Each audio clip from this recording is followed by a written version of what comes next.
All right, so this is one of my favorite low-carb, high-fat recipes. This is a chicken sausage, sweet potato, and pepper hash. So it's so easy. So I've got this really ugly sweet potato here to show you. This is how I do it. So like randomly at any time during the day, maybe it's when I get home from grocery shopping, maybe it's randomly at night or whatever, I just throw sweet potatoes in the oven so I have them on hand. That's really, really helpful. So cook your sweet potatoes ahead of time, and then when you want to go make something like this, it's really fast. You can just throw everything together. So I've got my sweet potato and then some chicken sausage. There's lots of brands. I think I actually have Adele's. You can do Applegate, organic, some sort of high quality chicken sausage. We're gonna do a couple links of that.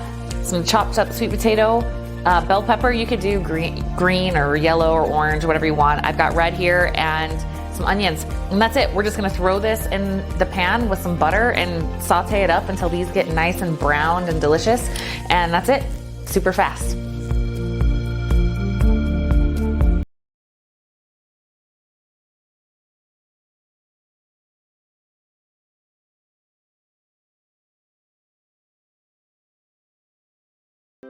Thanks for watching.